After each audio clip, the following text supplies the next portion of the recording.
بسم الله الرحمن الرحيم نحمده ونصلي ونسلم على رسوله الكريم اما بعد. آج الحمدللہ ہم ایک بابرکت چیز شروع کرنے جا رہے ہیں اور وہ یہ بخاری شریف کے باقاعدہ اسباق ہیں.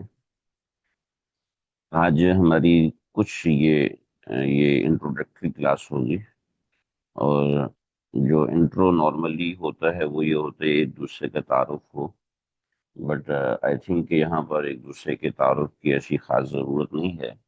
اگر کسی ایسی چیز کی ضرورت ہوگی، بطور مثال ہماری جو میڈیا ہے، ہم نے کون سی زبان استعمال کرنی ہے، کیسی اصطلاحات استعمال کرنی ہے، کوئی ایسی ویسی چیز سمجھ میں نہیں آ رہی، اس کے حوالے سے ڈسکشن کرنا ہے، تو وہ ہمارا انشاءاللہ گروپ میں ہو سکتا ہے، ان باکس میں ہو سکتا ہے. ضروری نہیں ہے کہ ہم ایز اے کلاس ہی چلیں. کوئی انفرادی طور پر کوئی چیز سمجھنا چاہتا ہے تو میں بالکل اس کو سمجھاتا ہوں، وقت دیتا ہوں. ہم نے آج جو انٹرو کرنا ہے وہ یہ کرنا ہے کہ کتاب سے ہمارا تعلق کیسے رہے گا اور کیا چیز رہے گی. اگر آپ لوگوں نے یہ حدیث پڑھنے کا تہیہ کر لیا ہے، ارادہ کر لیا ہے، تو یقین کریں کہ آپ لوگ دنیا کے خوش نصیب ترین لوگوں میں سے ایک ہیں کہ اللہ تعالیٰ نے آپ کو توفیق دی، اپنے اوقات میں سے وقت نکالا اور حدیث رسول صلی اللہ تعالیٰ علیہ وسلم پڑھنے کی آپ نے کوشش کی. یہ بہت بڑی دولت ہے، اس پہ اللہ کا جتنا شکر ادا کرے کم ہے. یہ اللہ کی طرف سے احسان ہے، کوئی اپنے طور پہ نہیں پڑھ سکتا. دوسرا، حدیث میں جو سب سے اپر لیول ہے وہ بخاری شریف کا ہے. بخاری شریف کو یہ درجہ ہر زمانے میں حاصل نہیں تھا. ایک زمانہ تھا کہ موطا امام مالک کو سب سے اونچا درجہ تھا. موطا امام مالک سب سے اونچے درجے پہ فائز تھی، اور اس سے بڑھ کر کوئی کتاب نہیں تھی. سب سے اونچی کتاب موطا امام مالک کو سمجھا جاتا تھا. مگر اس کے بعد پھر موطا کے بعد جو درجہ ملا وہ صحیح ہے ان کو ملا، یعنی بخاری اور مسلم کو. احناف جو ہے وہ تحاوی کو سب سے اوپر رکھا کرتے تھے ہمیشہ، کہ تحاوی شریف کو سب سے اونچا رکھا جاتا تھا، تحاوی کو سب سے بڑی کتاب مانا جاتا تھا. اور ایک زمانے کے بعد جب کتب کے درجات بنے تو کتب کے درجات کے اندر جو باتیں چلی وہ اس حساب سے چلی کہ جو سب سے اوپر درجہ کتابوں کا وہ صحیح کا ہے. ایک کتاب ہوتی ہے جس کو کہتے ہیں صحیح، ٹھیک ہے. بخاری شریف کا نام بخاری شریف نہیں ہے، اس کا نام ہے الصحیح الجامع. الصحیح الجامع لی امام البخاری، ٹھیک ہے. تو الصحیح الجامع لی امام البخاری، تو اس سے نام پڑ گیا بخاری شریف، لیکن اصل اس کا نام الصحیح الجامع ہے. تو صحیحین کی کچھ کتابیں ہیں، جیسے صحیح بخاری ہے، صحیح مسلم ہے. آپ میں سے کچھ ایسے لوگ ہیں جن کو اگر اردو سمجھ میں نہیں آتی تو مجھے بتا دیں. اگر زیادہ لوگ ہوئے تو میں اس کے اوپر نوٹس انگلش میں ساتھ کر دوں گا تاکہ آپ کو سمجھ میں آئے. اس کے بعد جو جیسے صحیح ابن عوانہ ہے، صحیح ابن عوانہ ہے، صحیح ابن حبان ہے، ٹھیک ہے. تو یہ سب کتابوں کے ساتھ جو صحیح لکھا ہوا ہے، یہ صحیح ایک خاص نوعیت کی کتابیں ہوتی ہیں. ان کے اندر سب سے پہلے کتاب الایمان ہوتا ہے، اس کے بعد دیگر چیزیں ہوتی ہیں، عقائد اور وہ سب چیزیں چلتی ہیں. اس کے بعد کتاب طہارت آتا ہے، وہ سب چیزیں. مگر کچھ کتابیں ہیں جو سنن کا درجہ رکھتے ہیں، جیسے سنن ترمذی، سنن ابی داؤد، سنن نسائی، سنن ابن ماجہ، سنن طاؤس، سنن ابن سنن. تو سنن کے حساب سے کتابیں ہوتی ہیں، تو ان کو سنن کا درجہ دیا جاتا ہے. تو سب سے پہلا درجہ صحیح کا، اس کے بعد دوسرا درجہ یہ سنن کا. اس کے بعد تیسرا درجہ جو ہوتا ہے وہ مصنف کا ہوتا ہے، جیسے مصنف ابن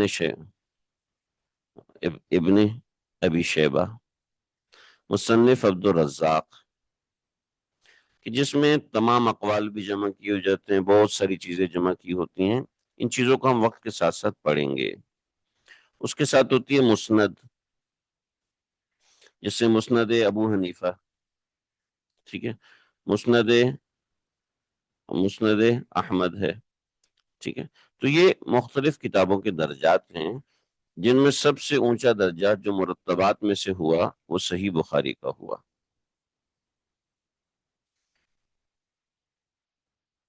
صحیح بخاری اس لیول کی سب سے اونچی کتاب ہے، اور بہت سی ایسی چیزیں انشاءاللہ ہم اس کو سیکھیں گے، پڑھیں گے، سمجھیں گے، اور بہت ساری چیزیں اس میں سیکھنے کی، پڑھنے کی ہیں. ہم نے کتاب المغازی سے اس کا آغاز کیا ہے.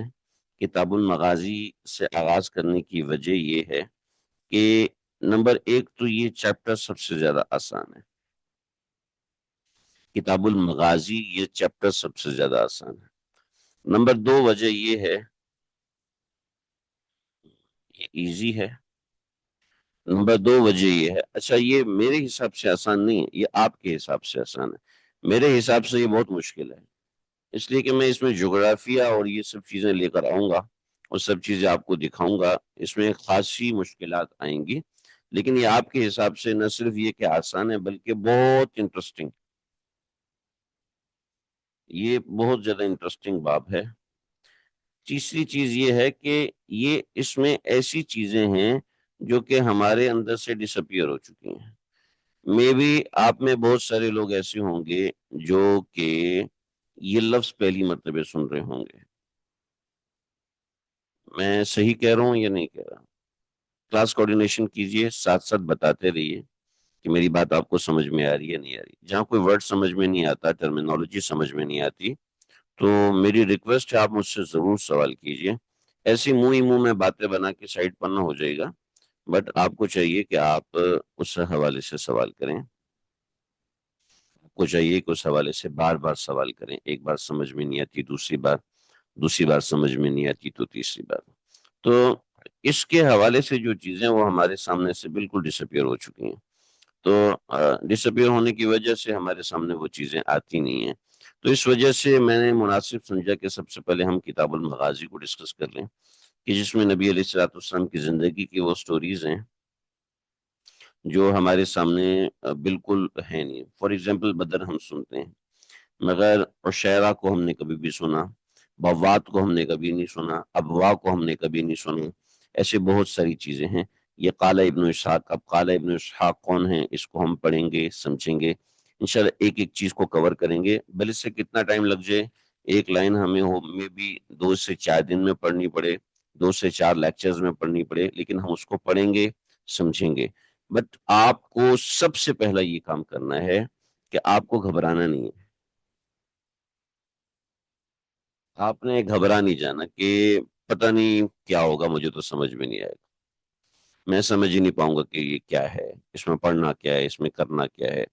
سب سے پہلے تو آپ نے گھبرانا نہیں ہے، کہ چاہے کچھ بھی ہے ساتھ چلنا ہے، اس کو پڑھنا ہے، اس کو سیکھنا ہے، ٹھیک ہے.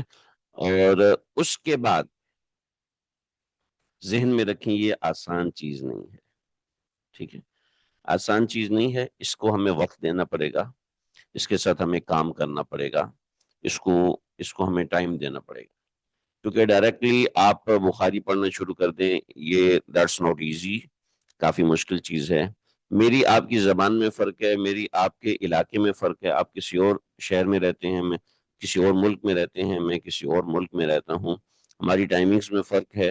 آپ کو کسی بھی قسم کا کوئی سوال ہو، آپ نے مجھے بھیجنا ہے، آپ نے وہ سوال کرنا ہے. اس کے اندر جو ٹرمینالوجیز آئیں گی، ان ٹرمینالوجیز کو دیکھ کر گھبرانا نہیں، اصطلاحات کو دیکھ کر ہرگز نہیں گھبرانا آپ نے. اگر وہ اصطلاحات آپ کو سمجھ ہی نہیں آئی، ٹھیک ہے، تو آپ سائڈ پر ہوگے. زندگی پر وہ آپ کے لیے ایک حجاب بن کے رہیں گی، ایک ایسی چیز ہے، ایک دیوار بن جائیں گے آپ کی لائف کے لیے، آپ کو سمجھ ہی نہیں آئیں گی. ان اصطلاحات کو آپ نے کور اپ کرنا ہے. دیکھیں،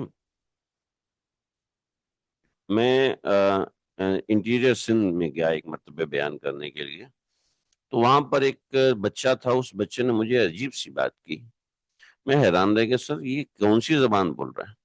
تو کہنے لگا کہ میں نے کہا میں تو یہ سمجھتا تھا ان کو اردو بھی نہیں آتی ہوگی. مگر یہ اتنی گاڑی اردو بول رہے ہیں، یہ کیسے بول رہے ہیں؟ کہا حضرت یہ فلمیں دیکھتے ہیں، ہندوؤں کی فلمیں دیکھتے ہیں، اور اس کے اندر عجیب عجیب سے الفاظ وشواس استعمال ہوتا ہے، پتہ نہیں کیا کچھ استعمال ہوتا ہے، وہ سن سن کے وہ ان کی پریکٹسنگ میں آ گیا۔ تو میں بھی 8-10 لیکچر آپ کو ایسا فیل ہو کہ میری زبان بڑی ہارش ہے، زبان میری بڑی سخت ہے، اور یہ اتنے مشکل ورڈنگ یوز کر رہے ہیں، اتنی مشکل ٹرمینالوجیز یوز کر رہے ہیں، اور مجھے نہیں پتا، مجھے نہیں سمجھ میں آئے گا۔ میں بھی آپ کو سٹارٹ میں ایسا فیل ہو، بٹ آہستہ آہستہ ٹائم بائی ٹائم وہ چیز آپ کی ٹرمینالوجی میں یوز ہوگی۔ جب آپ دوسرے کے سامنے بات کریں گے تو دوسرے کہیں گے بھائی یہ تو تم بہت ہارڈ ورڈنگ کر رہے ہو، سمجھ میں نہیں آ رہی ہے ہمیں، تم تو بہت پڑھے لکھے ہو، حالانکہ کوئی پڑھا لکھا نہیں۔ وہ ٹرمینالوجیز ایسی ہیں کہ وہ یوز کرنے سے انسان کو سمجھ میں آنے لگتا ہے۔ لہٰذا آپ لوگوں نے اس حدیث سے نہیں گھبرانا، پڑھنا ہے، سمجھنا ہے، اس کو ہم نے وقت دینا ہے، ٹائم کے ساتھ اس کو سمجھنا ہے اور دیکھنا ہے۔ یہ اتنے دلچسپ واقعات ہیں اس سیکشن کے اندر کہ آپ 2-3 لیکچرز کے بعد کمپلین کرنے لگیں گے کہ بھئی یہ اتنا چھوٹا کیوں ہو گیا، اس کو تو تھوڑا بڑا ہونا چاہیے تھا، لیکچر بہت آپ نے چھوٹا کر دیا، اس کو تھوڑا سا بڑا کریں۔ آپ ہو سکتا ہے 3-4 لیکچرز کے بعد کمپلین کریں، بٹ یہ ہے بہت زبردست، بہت مزیدار ہے، کیونکہ آقا علیہ الصلوۃ والسلام کی حیات طیبہ سے تعلق رکھنے والی چیز ہے، جس کو ہمیں بالمشافہ عام طور پہ نہیں بتایا جاتا۔ اگر پڑھایا جاتا ہے تو کبھی کسی مفتی صاحب کے ممبر کے بیان سے آپ نے تھوڑا بہت اس کو سن لیا ہو، بٹ یہ کتاب المغازی ہے، کتاب المغازی انشاءاللہ ہم پڑھیں گے۔ اس کے بعد ایک آخری بات آج کے سبق کا، میں تھوڑی سی انٹروڈکشن کے لیے آج ہم نے یہ سبق رکھا ہے، ایک چھوٹی سی بات۔ نبی علیہ الصلوۃ والسلام نے فرمایا نظر اللہ امرأ من سمع مقالتی وحفظها واوعاها، کہ اے اللہ اس بندے کو تر و تازہ رکھیے، یعنی اللہ اس بندے کو خوشحال رکھیے۔ من سمع مقالتی، جو میری حدیث کو سنے، وحفظها، اس کو یاد رکھے، واوعاها، اور اس کو دوسروں تک پہنچائے۔ تو اے اللہ ایسے بندے کو آپ سلامت رکھیے، خوش رکھیے۔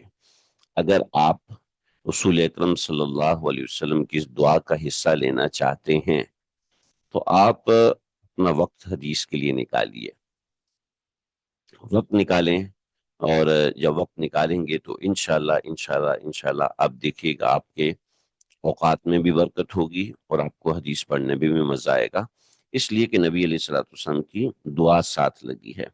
اور ایک اور بڑی اہم بات، ہمارے اس سبق پڑھنے میں کوئی فی نہیں ہے، ہم نے کوئی فی نہیں رکھی، مگر میرا آپ کو مشورہ ہوگا کہ کچھ نہ کچھ فی آپ ضرور ادا کریں۔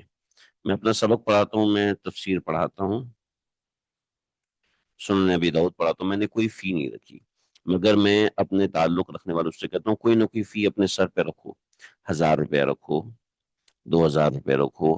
تو امریکہ میں ہیں $50 رکھیں، $30 رکھیں، آپ کے ذمہ نہیں آپ ہر مہینے دیں، بٹ آپ اس کو ویٹیج دیں۔ جب آپ اہمیت دیں گے اور اس کے لیے کچھ پیسے نکالیں گے، جیب خالی کریں گے، جیب ہلکی کریں گے، تو ڈیفینیٹلی آپ کو اس کی اہمیت کا اندازہ ہوگا اور آپ کو پتہ بھی چلے گا کہ واقعی میں پڑھ رہا ہوں۔ ورنہ میں نے دیکھا ہے حضرت پڑھنا چاہتے ہیں، میں نے کہا ٹھیک ہے جی یہ چیزیں ہیں، وہ حضرت کیا ہمیں، میں نے کبھی کوئی فیس نہیں دینی ہوگی، فیس نہیں دینی، وہ جناب کیا ہوتا ہے، وہ جناب 3-4 کے بعد رابطہ ہوتا ہے، وہ ہم نے پڑھنے کا ارادہ کیا تھا۔ پھر یہ جب آپ جیب سے پیسے نکالتے ہو تو آپ اس کی ایک ویلیو دے رہے ہوتے ہیں۔ تو میرا آپ سے کوئی مطالبہ نہیں ہے اور کسی سے بھی کوئی مطالبہ نہیں ہے، اگر کوئی کہے کہ میں نے کیا تو وہ غلط کہہ رہا ہے، میں کوئی مطالبہ نہیں کر رہا، بٹ آپ اپنے ذہن میں رکھیے کہ کوئی نہ کوئی فیس کی آپ اپنے ذہن میں رکھیں، ادا کرنے کی کوشش کریں، کوئی نہیں کر سکتا، ڈزنٹ میٹر، کوئی مسئلے کی بات نہیں ہے، میرا کوئی مطالبہ نہیں، مگر حدیث کا ایک اکرام ہوتا ہے، احترام ہوتا ہے، آپ اس حساب سے اپنے مائنڈ سیٹ میں کچھ نہ کچھ رکھیے، انشاءاللہ اس سے آپ کو سمجھ میں آئے گا، یہ آپ کے فائدے کے لیے اور اپنے فائدے کے لیے نہیں کہہ رہا۔ پھر ذہن میں رکھیں ایک آخری، اس سیکشن کی آخری بات، اس کے بعد ہم اپنا یہ کام مکمل کریں گے۔ ذہن میں رکھیے سلیمان بن عبد الملک، پہلے لوگ حدیث پڑھنے کے لیے، حدیث سیکھنے کے لیے بر اعظموں کے سفر کرتے تھے، کانٹیننٹس کے سفر، سٹیز کے سفر، کنٹریز کے سفر نہیں، کانٹیننٹ کے سفر کرتے تھے. وہ اتنے دور دوسرے بر اعظم میں دوسرے کانٹیننٹ میں جا رہے ہیں، کیا کرنے کے لیے؟ حدیث پڑھنے کے لیے جاتے تھے، اور حدیث سیکھ کے آتے تھے. زندگی بھر گھومتے گھومتے گھومتے گھومتے امام احمد بن حنبل رحمۃ اللہ علیہ بوڑھے ہو چکے تھے. تو پتہ چلا ایک محدث شہر میں آئے ہیں، تو قلم دوات اٹھا کے بھاگے. کہا حضرت آپ تو چل نہیں سکتے. کہا کیا کروں، جب تک موت نہیں آتی مجھے حدیث کی طلب آرام سے چین سے بیٹھنے نہیں دیتی. ہمارے ہاں تو ہم سوشل میڈیا پہ گوگل پہ کھولے تو ہمیں حدیث مل جاتی ہے، مگر اس حدیث کو حاصل کرنا، اس کو طلب کرنا، اس کا شوق ہمارے اندر آ ہی نہیں. سلیمان بن عبد الملک سے کسی نے پوچھا کہ حضرت آپ کی کوئی خواہش بیان فرمائیے. تو کہا کہ ہاں میری خواہش ہے کہ میں لوگوں کو حدیث پڑھاتا، طلبہ حدیث آتے مجھے کہتے عمن حدثانی، آج آپ ہمیں کس سے روایت سناؤ گے؟ میں کہتا حدثنی فلان قال حدثنی فلان، جسے یہاں لکھا نا قال حدثني عبد الله بن محمد قال حدثنا وهب قال حدثنا شعبة عن ابي اسحاق. تو ایسے میں یہ کہتا. تو تو اگلے دن ان کے سازندے بڑے خوبصورت قلم دوات لے کر بیٹھے ہوئے، انک پوڈز لیے ہوئے، پیپرز اپنے ہاتھ میں پکڑے ہوئے. جب سلمان بن عبد الملک دربار میں آئے تو کہتے امن حدثنی. تو سلمان بن عبد الملک ان کو دیکھا اور دیکھ کے زور سے ہنسے اور کہنے لگا کہ لستم بہن، تم اس قابل ہی نہیں ہو کہ تمہیں حدیث سنائی جائے. کہنے لگے کون اس قابل ہوتے ہیں؟ کہنے لگے انما دنست ثيابهم والمشقة ارجلهم طارة بالحجاز وطارة باليمن اولئك نقلة الحدیث. ارے وہ ہوتے ہیں جو جن کے انما دنست ثيابهم، ان کے کپڑے پھٹے پرانے، والمشقة ارجلهم، اور پاؤں ان کے پھٹے ہوئے ہوتے ہیں. طارتن بالحجاز، کبھی حجاز میں، طارتن بالیمن، کبھی یمن میں، طارتن بالشام و طارتن بالعراق، کبھی عراق میں کبھی شام میں. اولئک نقلۃ الحدیث، یہ وہ لوگ ہوتے ہیں جو حدیث کی قدر کرتے ہیں. تو جی حدیث کی قدر کیجیے، یہ آپ کو بہت کچھ دے گی، بہت کچھ دے گی.